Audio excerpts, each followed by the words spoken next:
नमस्कार साथीहरु, स्वागत छ तपाईहरुलाई तपाईको आफ्नो च्यानल डिजिटल दोस्त अनलाइनमा। म तपाईको होस्ट एसके। यदि तपाईहरु नेपालबाट नयाँ ई पासपोर्ट बनाउन चाहनुहुन्छ तर अनलाइन आवेदन कसरी भर्ने भन्ने थाहा छैन भने यो भिडियो अन्तसम्म हेर्नुहोस्।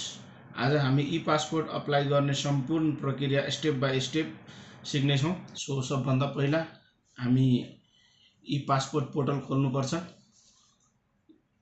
इसको आधिकारिक वेबसाइट यहाँ माथि दिएको छ।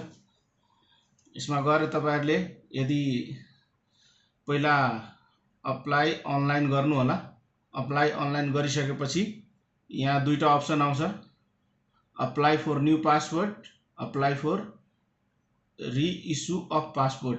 यदि तपाईले नयाँ पासपोर्ट बनाउनु छ भने अप्लाई फर न्यू पासपोर्टमा गर्नु होला र पुरानो पासपोर्टलाई रिन्यू गर्नु छ भने apply for reissue of passport गर्नु होला।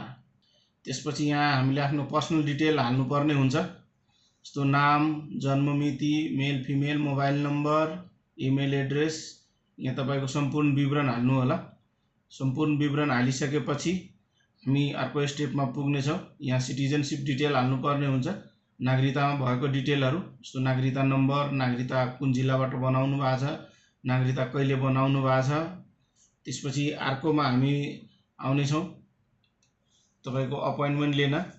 तपाई कहाँबाट बनाउन चाहनुहुन्छ? यदि आफ्नै नजिकको जिल्लाबाट बनाउन चाहनुहुन्छ भने यहाँ आफ्नै नजिकको जिल्ला हाल्नु होला, या काठमाडौँबाट बनाउन चाहनुहुन्छ भने काठमाडौँ अफिसको हाल्नु होला। कुन डेटमा तपाईलाई अपॉइन्टमेन्ट चाहिएको यहाँ अवेलेबल भएको डेट क्लिक गर्नु होला। आफुलाई पाइक पर्ने डेट र समय तोक्नु होला।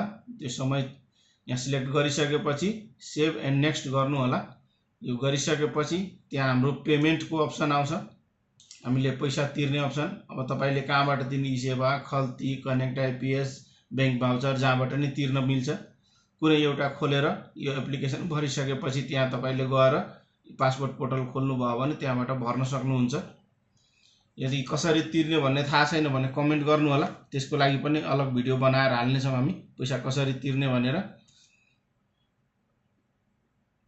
यहाँबाट अगाडि भइसकेपछि हामीले रिभ्यू और डिटेल आउँछ। जति पनि डिटेल त्यहाँ भरेको छौं त्यो सबै डिटेल यहाँ आउँछ। एकचोटी सररक्क सबै चेक गर्नु होला तपाईले भरेको डिटेल सही छ या छैन भनेर। सबै चेक गरिसकेपछि अन्तिम स्टेपमा हामी जाने छौं। अन्तिम स्टेपमा सबमिट गरिसक्ने। अनि सबमिट गरिसकेपछि यहाँ तपाईले यो डाउनलोड रिसिप्ट छ, यो रिसिप्ट डाउनलोड गरेर राख्नु पर्ने हुन्छ। यो रिसिप्ट लिएर त्यहाँ आफ्नो अफिसमा जाने हो।